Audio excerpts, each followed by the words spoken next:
Seònaid, you are so welcome to the Happier at Work podcast. I know we have been talking about doing this for a long time and finally we are together. So I'm so looking forward to our conversation. We had a quick, well, I was going to say quick, it wasn't, it was quite a lengthy actually, pre-recording chat. And I know that we're going to have a really great conversation today. For the purpose of listeners, do you want to give a little bit of background about what you do, how you got to where you are today, a little bit more about yourself, and then we'll kick off the conversation. Sure. My name is Seònaid Ó Murchadha, most commonly called the Bionic Businesswoman, actually, since I got my new bionic arm got a few years ago now. And that's what I end up using as my social media handle because nobody can actually spell or pronounce or remember Seònaid Ó Murchadha. It also means I can't be hunted down on social media apart from LinkedIn. What I do is I've been promoting the employment of disabled people for many years, whether it's contributing pieces in news media, radio and television, when I used to present the RTE1 television programme 360, and I also presented Outside the Box on RTE Radio 1. But really, I'm a disability management professional. I have certification from the International Disability Management Standards Council, as well as recognition from the Canadian National Institute of Disability Management and Research. And I've worked in HR in all kinds of places with the rehab group, training and supporting approximately 200 employees with disabilities, and also on the AHEAD WAM program, the Willing Able Mentoring program, where we placed graduates with disabilities with employers of different kinds and supported both the disabled graduates and the employers to get to the stage where they were able to reach mainstream employment. Most recently, I was managing the successful pilot initiative, the Employer Disability Information Service. And everything that I do is always aimed at trying to provide access for disabled people to mainstream jobs. I was honoured to be voted onto the board of directors of the Independent Living Movement of Ireland, and I represent them on employment issues at government level. So I'm really delighted that I can advocate for those of us who maybe haven't got the right ears to bend when it comes to inclusive employment. So it's all about inclusive employment and disability management in the workplace. And since I've gone out on my own, doing disability equality inclusion, it's just been fantastic because the coronavirus for me was a gift. Everybody has recently acquired disabilities, and I do see that there's a real need for organisations to actually start having those difficult discussions about disability in the workplace, and in particular disclosure. Yeah, yeah. And I know that's something that we touched on before we started recording, and maybe we start there with this idea of having those difficult discussions, like what do they look like, what are the pitfalls, how can we support organizations to have better, more inclusive conversations? One of the toughest things, I think, is that we love to write a policy and then never look at it again. We love to write a disclosure, a disability, an inclusion policy, and this is everything that we're going to do. And then we put it in a lovely folder and we put it on a shelf to get dusty.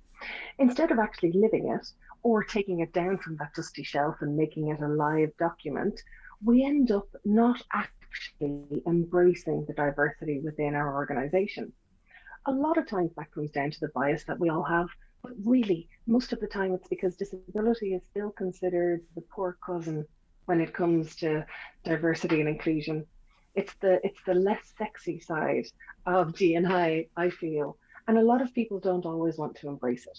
In Yeah. particular, because it means people have to expose their vulnerabilities. So when it comes to senior management, they're definitely not going to admit to having a disability, even though in reality, more than likely they've acquired age-related disabilities. You know, we all kind of have these fancy new glasses whenever we get our eyes tested and we realize that actually they're not as good as they used to be. With age, they all start to fall apart. Yeah. But did you know you actually start to lose your hearing before your sight? And yet we don't have cool, funky earphones or hearing aids. I like to think these ear pods will one day be hearing aids as well, and that basically disability can just be a part of normal life instead of it being exceptional or special need. I think we have to kind of change the fundamental concept of how we think about disability. It's always seen as a negative. And in Mm. my opinion, disabled people are actually amazing, innovative problem solvers. Every day we have to solve a different problem. And I think that's what makes us such creative people. Yeah. But the difficulty is, how do you actually recognize that? And how could we change the idea that our ideal employee or our ideal manager actually has a disability? When I do an exercise with companies and I ask them to imagine what their ideal candidate might be, if they're looking at inclusive recruitment or if they're looking at promotional opportunities, disability doesn't enter into it. They Mm. often want someone who's innovative, who will think differently, and we just don't think about the creativity and the problem solving that disability brings. Yeah. So it's always seen as a bad thing. And, people say their ideal leader wouldn't have any vulnerabilities. But actually, in reality, and the research shows it, when a leader is vulnerable, everybody else feels more comfortable with Yeah. being vulnerable themselves and therefore being more authentic and essentially happier at work. Yes, this is it. This is the ultimate goal, really, isn't it? And we did kind of touch on this idea of vulnerability before we started talking. And I suppose when I've spoken about it before, it's been very much in the being publicly vulnerable and sharing your vulnerabilities and sharing a bit more about yourself and your personal side publicly. But actually, I suppose what I've grown to embrace more is the vulnerability between individuals and having that sense of vulnerability on a one-to-one basis where you're taking a great risk because you're trying to build connection with someone by declaring something or by stating what it is that you need or what it is that you want, and you face rejection. So either you get connection or you get rejection. What you're striving for is connection, but you risk rejection, and so there is great risk, and people can shy away from taking that risk to begin with. And I think that's part of the problem, because if we're always going to make sure that we're only going to show our best side, then we're never going to actually change the culture. Yeah. So often, what I talk about with people is generally, first off, what exactly is disability? It isn't always wheelchair, and it definitely is not a cool black bionic arm that everybody can see. Yeah. Most of the time, disability is a difficulty that someone is having that can be accommodated. But Yeah. asking for that accommodation can often feel like you're asking for something extra, for something more. Okay. And you can make yourself feel like you're asking for something that is extra, when actually all you're asking for is an assist to be able to bring you to the same level as everyone else and to make you as effective as you possibly can be. Yeah. When it comes to reasonable accommodations, all of the research shows that the biggest accommodation that most people need is understanding, time, and just openness. And that's what actually most employees need. Just the ability to be able to actually request what they need to make them as effective as possible. Yeah. Now, of course, the difficulty that we have in Ireland, especially in the Republic of Ireland, is that each of the different areas of life has different difficulties for a disabled person.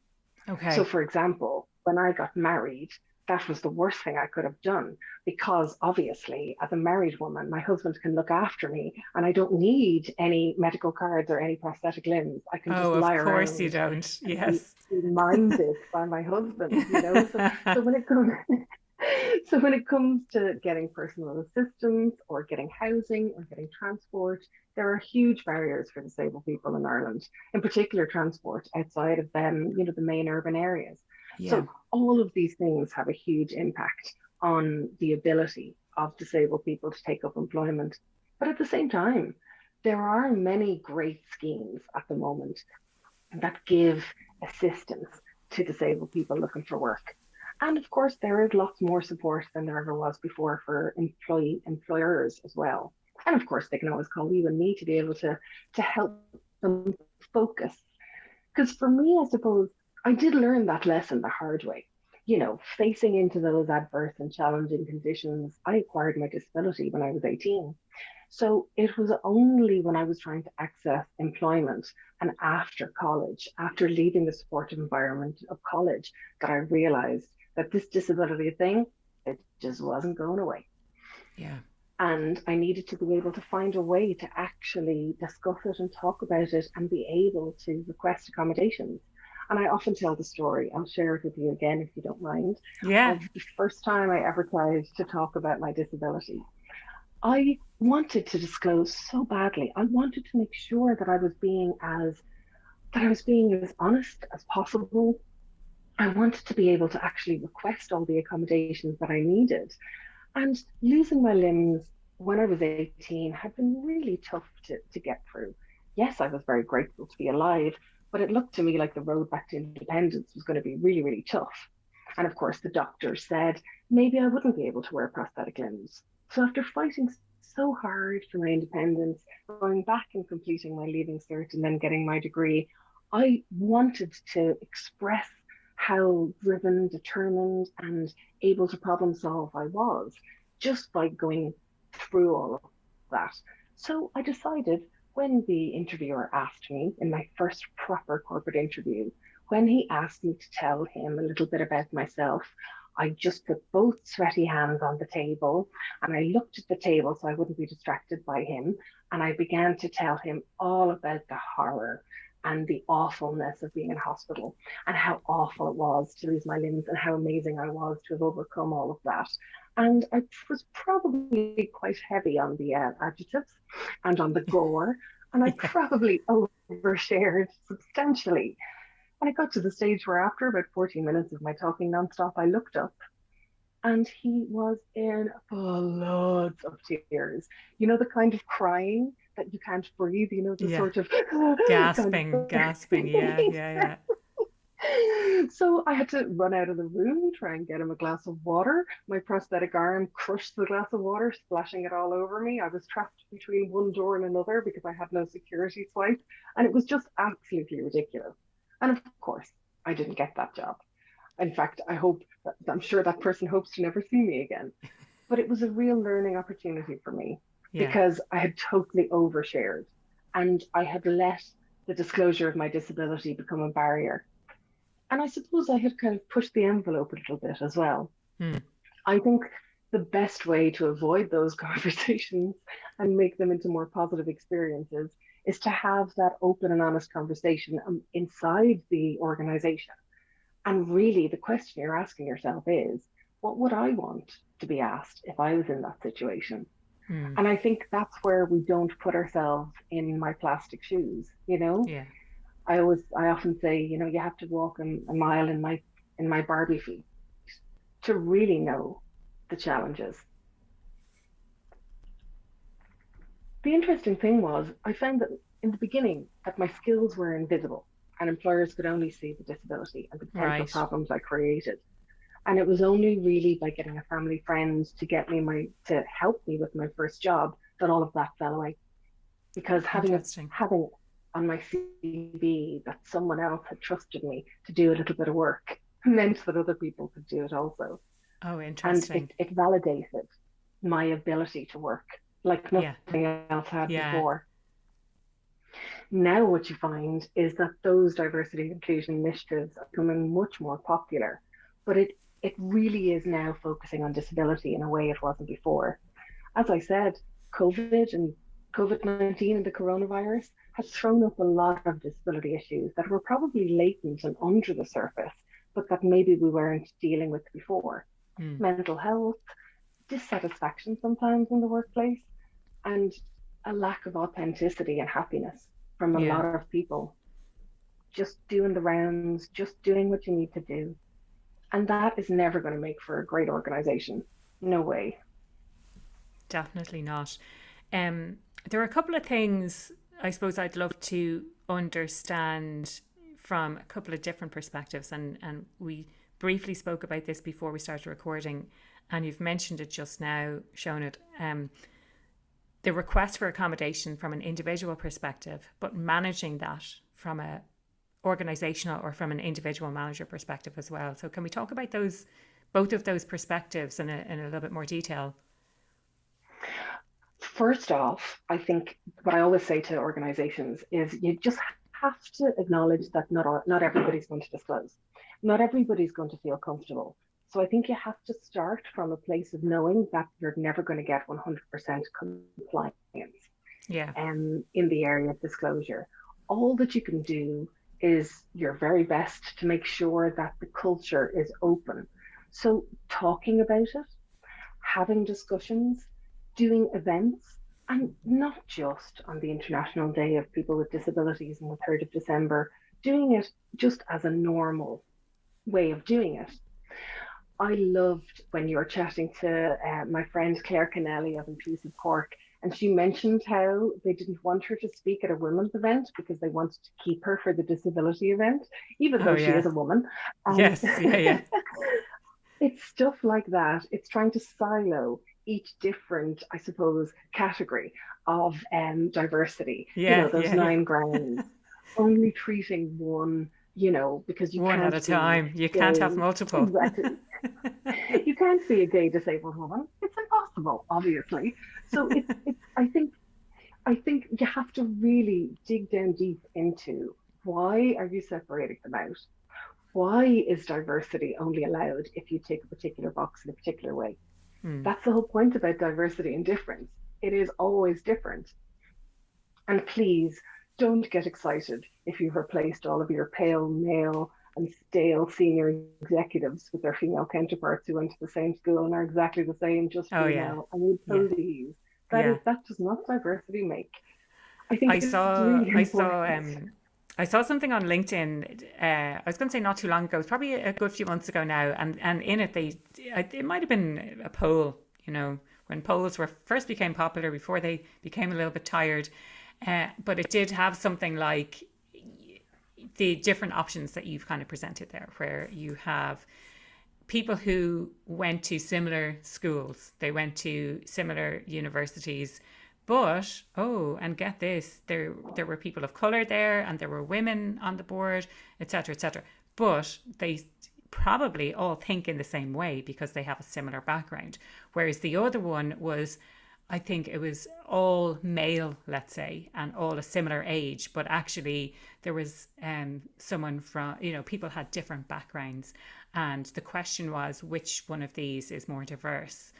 And it was just such an interesting and provocative way to look at it, because the assumption people probably go like, oh, yeah, it's the one that has the women, and it's the one that has those underrepresented groups there. And actually, really, when you dug into it, it's the people who are bringing the diversity of thought. Like, I talk about that all the time, is you want people whose values align with your own, but you want to bring in that diverse thinking so that you can be challenged on your assumptions, you can be challenged in the way you currently do things, and you can grow and innovate and develop as a company. Exactly. And that's what was so important for me about the Canadian disability management approach, because it's state sponsored. And what they do is they bring people together to agree what disability management strategy would be, so that you have agreement and consensus from people. But of course, trying to get consensus from a group of employees is going to be really tough. So everybody's going to be like a perfect compromise. Everybody's going to be unhappy, but there's going to be one element of it that people can work with. I Yeah. mean, you're missing such an opportunity. And in my mind, when we fail to include disability in our diversity and inclusion initiatives, then are we really being inclusive at all? Yeah. Are we actually including all women? Are we including everybody from the BAME community? Are we including everybody from the LGBT plus community? Well, not really, unless disability is within that. Yeah. Because disability is one of those strange groups that you do join much more frequently than people might wish. So you're really talking about, what is it now, nearly 15% people with a disability in Ireland? Wow. That's a huge group of people. Yeah. And what I've encountered often, because obviously 80 to 85% in some countries, it might be 90% across the world, most of those disabilities are acquired during their working life. So they're more like me than someone who was born with a disability. It's acquired through an accident or Yeah. whatever it might be during the working ages of 18 and 64. So that huge market of employees and potential customers is so often ignored. And I come across situations where somebody gets a diagnosis. So maybe, they're they're experiencing strange symptoms, they go to a doctor, they get a diagnosis of multiple sclerosis, for example. And because they haven't realized and they haven't been able to manage it up until that point, they often leave the workplace with the full support of the employer. However, then they go home, start to manage their disability and get back up to a creative level and an ability level where they can go back to work. But that path back to work as a disabled person is nearly non-existent because they're now carrying the extra baggage. Yeah, yeah. But maybe they should never have left the workplace in the first place. Yeah. Maybe if employers were further supported, it would be a lot easier to transition into a different type of role for a short period of time. And more importantly, the company isn't going to lose that excellent expertise that could have been with them for years. We all know, when people retire and that brain drain from an organization, it can be devastating. Yeah, the cliff, the what do they call it? It's the cliff, isn't it? So you have someone Exactly. who's working at this really high level and then suddenly they're just gone from the organization. And there's no contingency planning. Yeah. So I would love to see that large market of untapped potential when employing disabled people extends not just to new employees, but also to those older or other employees who've acquired disability and difference, whatever that might be. Yeah. Whether that's, as we talked about earlier, gradually losing your sensory abilities because of age, or maybe just mental health because of things like the coronavirus, making us really pinning us to our collar and kind of pushing us into situations where we weren't comfortable and we had to deal with them. Mm. Yeah, yeah. I mean, there's so much there that I would love to unpick. If we come back to this, the idea of having those difficult conversations. So, as a manager, and someone comes to you and they're being vulnerable, and how to manage that in a supportive way, like what suggestions would you have for people? And this could be more maybe from a training in advance in case someone does encounter that issue, so that you're prepared to have that conversation and it's not a case of scurrying around finding out, well, how do we support this in the workplace? It's more from a prevention is better than cure perspective. Exactly. So that's why organizations can start now by sitting down and actually crafting a realistic disability and disclosure policy, or maybe separate Okay. policies. Yeah. Sit down and write it in the way that you would want it to be written. And, we don't need policies to be 19 pages, please. Can we Yeah. write it in plain, Something that easy someone's going to read and and use? implement and use.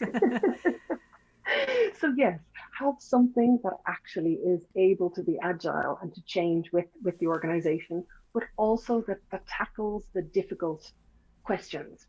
And those questions are really well laid out in a head kind of guide on disclosure. It's aimed at students, but it has really good guide, a really good sort of outline of a guide for how someone is going to ask those questions. So who is the disclosure aimed at? What is being disclosed? How is that information going to be treated? And you must address that confidential nature of such important information. And I'm not talking just about a GDPR perspective. I'm also talking about who will that information be shared with and why would they need to know. So somebody might be happy to disclose to a HR manager or their manager, but they mightn't want their peers to know. The best way to approach that is to reiterate how the company is inclusive of everybody so that anybody who has any reasonable accommodation requests will be facilitated. There's also a lovely guide to, and I suppose it's a passport really. It's the Reasonable Accommodations Passport that was devised with ICTU and IBEC, and that's available to download as well. That's a great way to open up that conversation and to try and tick some of those boxes that you would need to know. So you might need to know about medical stuff, but you don't need to know everything. Yeah. Like I'll often talk about my disability, and again, I'll overshare. Obviously, that's my problem. You're never going to get to the end of this podcast with me talking all the time, but I do sometimes overshare. And I have noticed that when I do that, it's to my own detriment. because then I'm telling people too much about a disability and they don't always understand the context that it's in. So when I'm talking about a broken ankle and I'm laughing and joking about it because I have a shelf of broken ankles at home over the years, over the 25 years of having prosthetic limbs, but for them it's like, oh my God, that's a disaster. They don't understand the context within which I'm talking about, and that can be the problem with oversharing as well. So I think it's a matter of making sure that you're sharing the information that is relevant and useful. Again, that comes from our head, relevant and useful information to the job. So Yeah.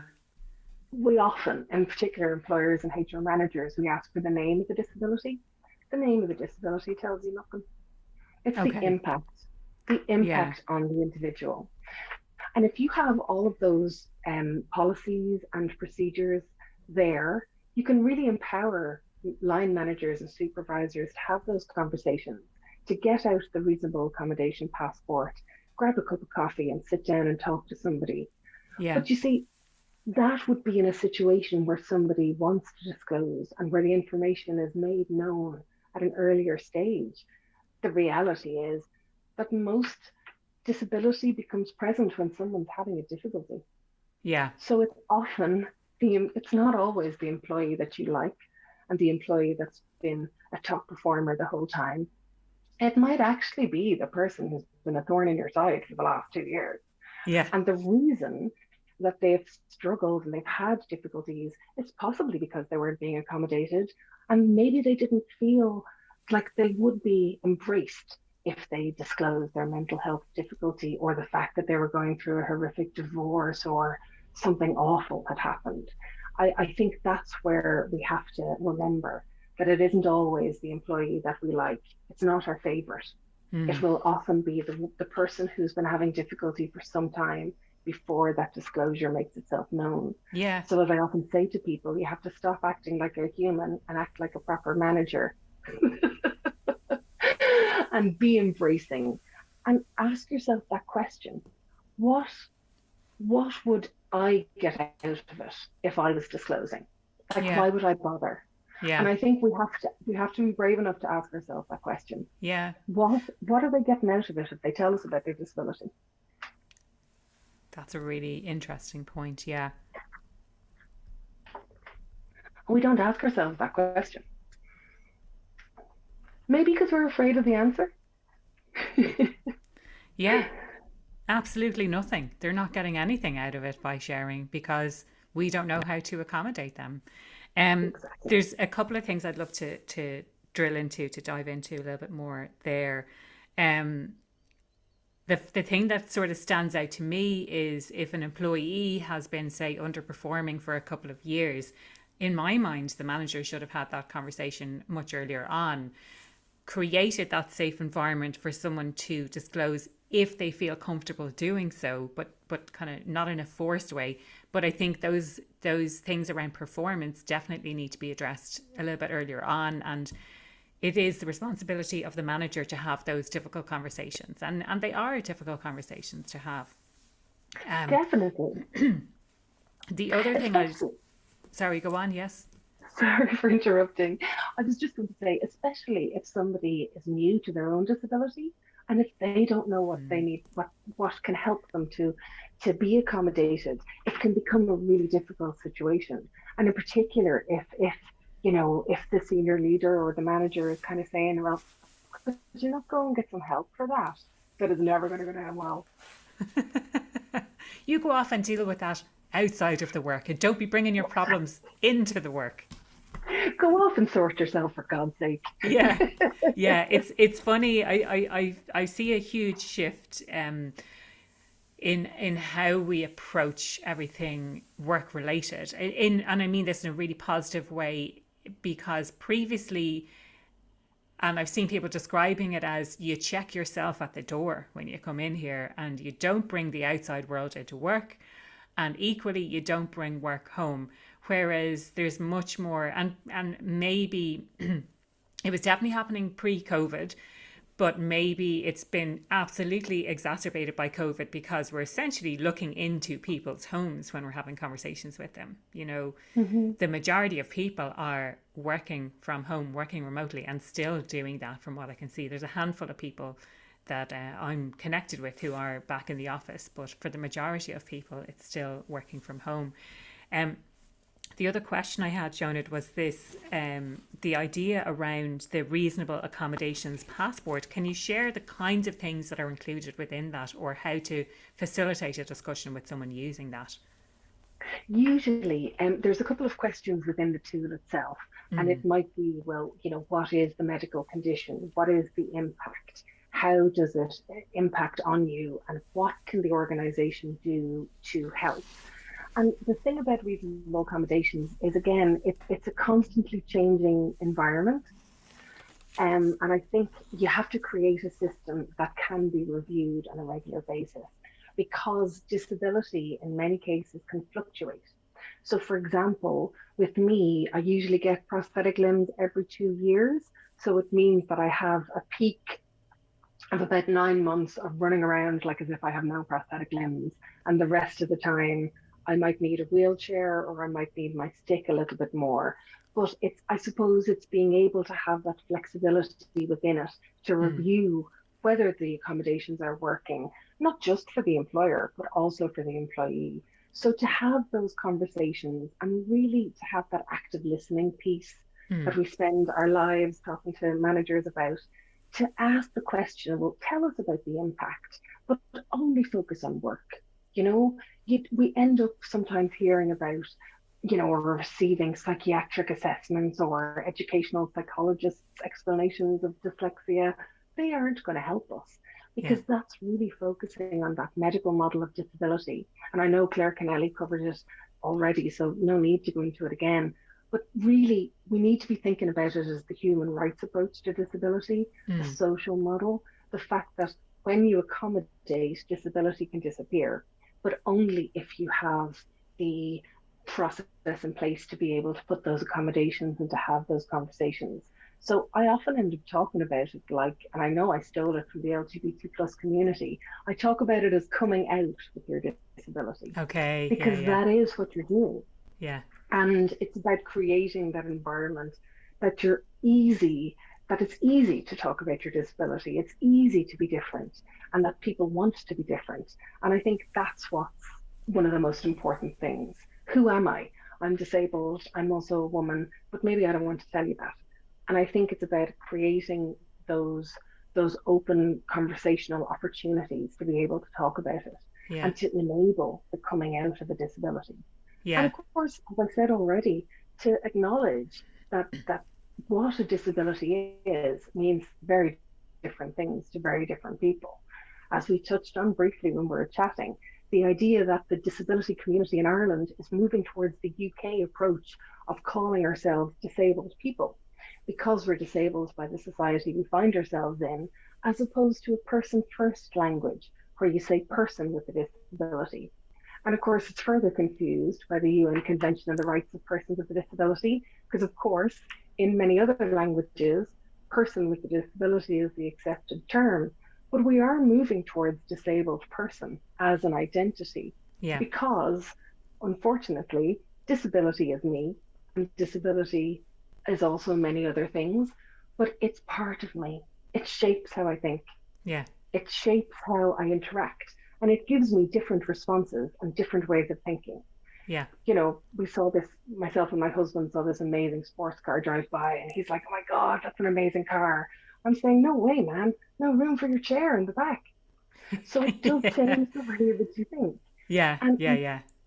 we have to remove those labels and make sure that there's pride in difference. Yeah. Absolutely.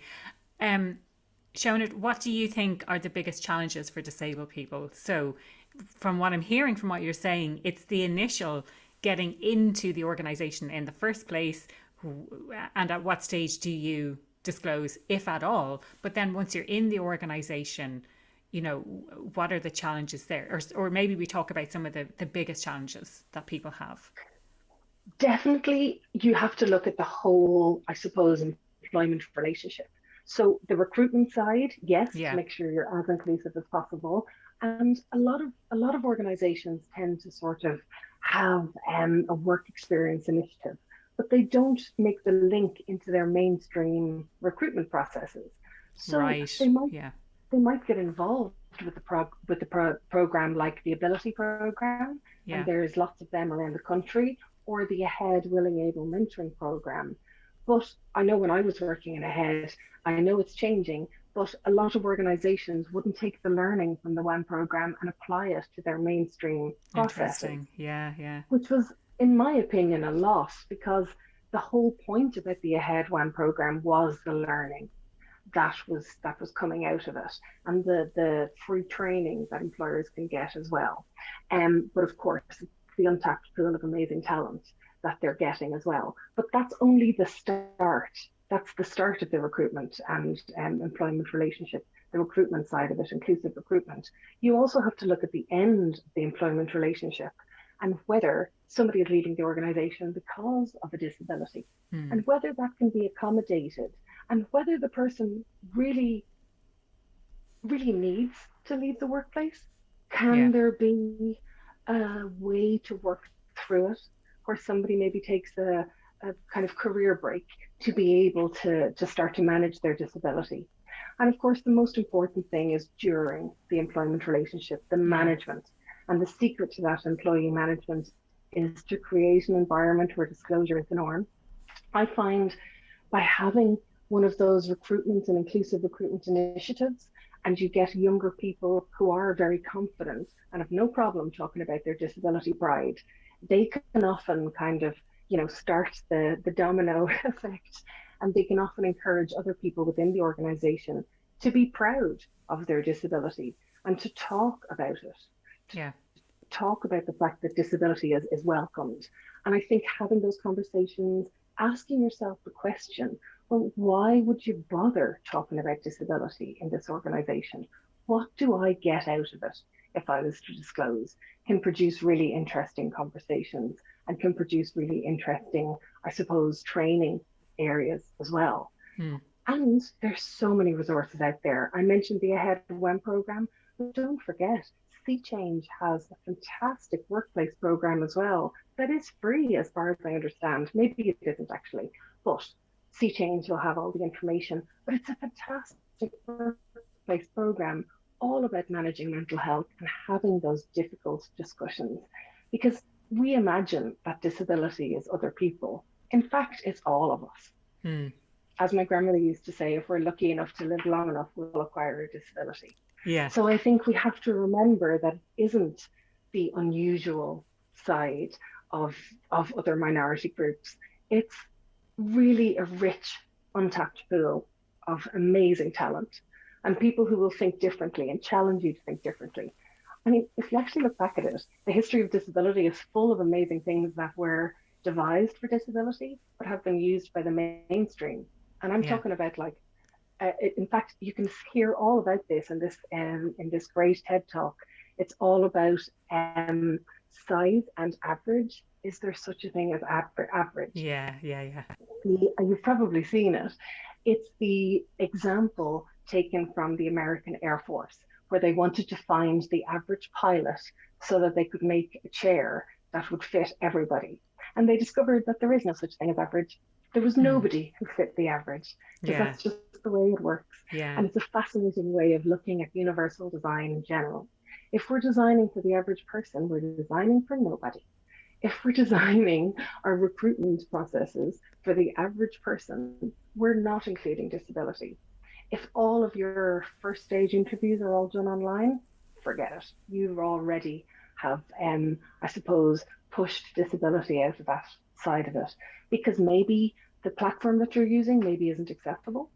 So I think it's hugely important to remember that if you're not including disability, you're not really being diverse, in my opinion, Yeah. and Yeah. you're Yeah. missing out on all this great talent and fantastic customers and a market segment worth 8 trillion US dollars.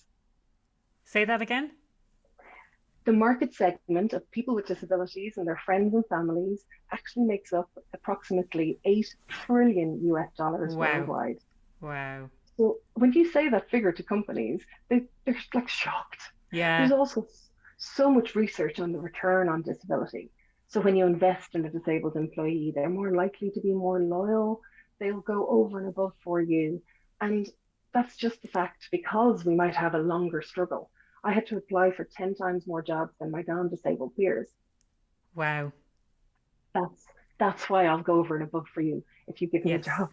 Yeah, yeah, yeah. But it's this idea of inclusion and belonging. And I think Exactly. it applies across the board. If someone creates an environment where I feel fulfilled, where I feel I can really shine, and my manager supports me in that environment, then I'm definitely going to stay for longer.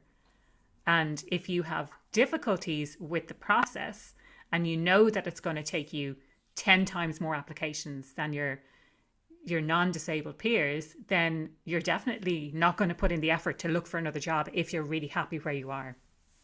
Exactly.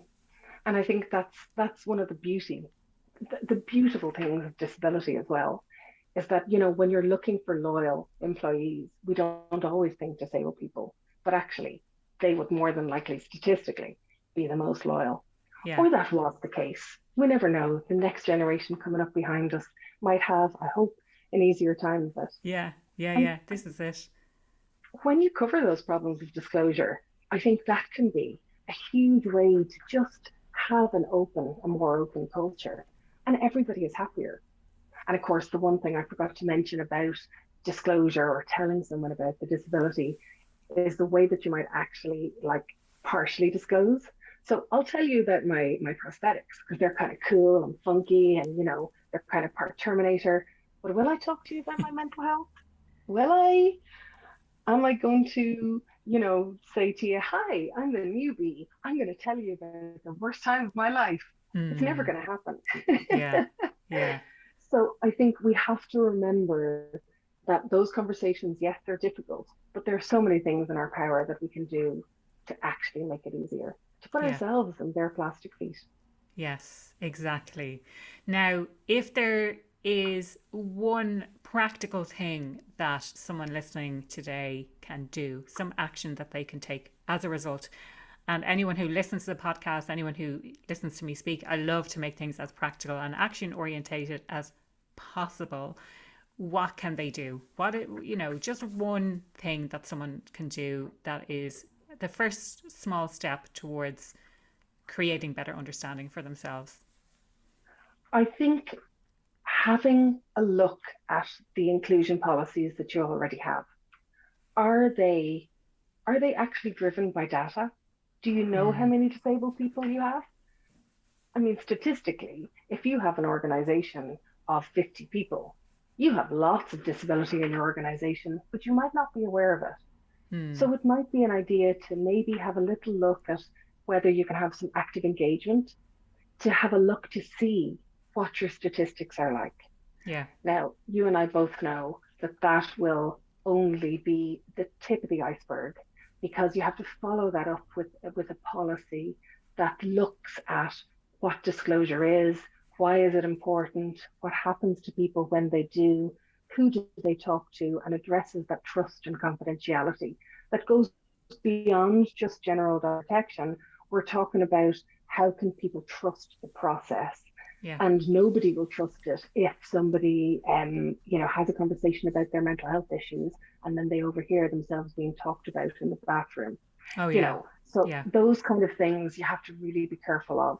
But I do think that what each of us can do right now to be more inclusive is to have a look at the policies that exist versus the practice, and how would you like to be addressed if that was you? If you were in that situation, how would you change it? Having a disability subcommittee or a disability employee resource group, even in a small organization, can be hugely powerful. To have that allyship, to have another, I suppose, peer group that you can bounce off.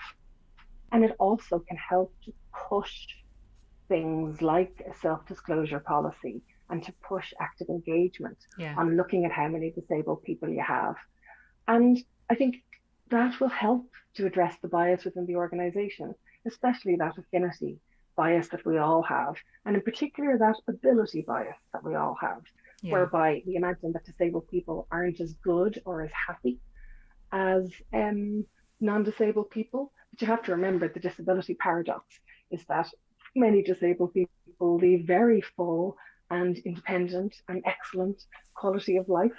Yeah. They have fantastic lives, but most people without a disability seem to think that we have an undesirable daily existence, and that Yeah. just isn't the case. I have a Yeah. lovely life. Thank you very much. And thankfully we have you, Shona, to toot that horn, to tell people about what it's like, and it's not all doom and gloom, and it's not something to feel negative about. I love this idea of having a Superpower. disability superpower. Exactly. I love this idea of having the disability ERG and creating that allyship. And for me, and this has come up on the podcast before, it's getting that senior sponsorship and showing that it's important in this organization to support this. Coming to the end of the podcast now, and I would love to know, and you're a listener of the podcast, so you know what I'm going to ask you now, is what makes you happier at work, Seònaid? For me, it's always about trying to make the world a better place. And that Mm, sounds so cheesy, but it is what drives me. yeah, And I think I have a very unique take on it because of the accident that happened in 1997 where I lost my three limbs. I don't I don't have time to waste on things that aren't important. That's yeah, how I've always felt. And I think it's a real advantage that I only want to do something that I find fulfilling. I only want to do things whereby I improve the happiness level of other disabled people. yeah, I want to leave the world in a better situation than I found it. And I think that that's what drives me to yeah, be happier at work. That's what makes me excited, is to yeah, actually try and spread the disability message and spread the word that disability is a great thing and really make the world more inclusive for disabled people, yeah. including myself. Exactly, exactly. And it's such, I mean, it's such an aspirational goal. I think it's so nice to hear that. Um, if people want to connect with you, if they want to find out more about what you do in your business, what's the best way they can do that? As I said at the start, the best way is because, as I said, my name is impossible to spell. Yeah. Seònaid Ó Murchadha. So all of my social media handles is a mixture of bionic woman underscore IE, but really kind of the easiest way probably is to find me on LinkedIn, and it's just simply bionic woman. Brilliant. Thank you So so much. LinkedIn, bionic LinkedIn. woman. Yeah, brilliant. Um, Thank you so much for your time today. I so enjoyed this conversation. We could probably talk all day about everything that we've been talking about, but thank you for being so open and for coming on the podcast and for sharing yourself.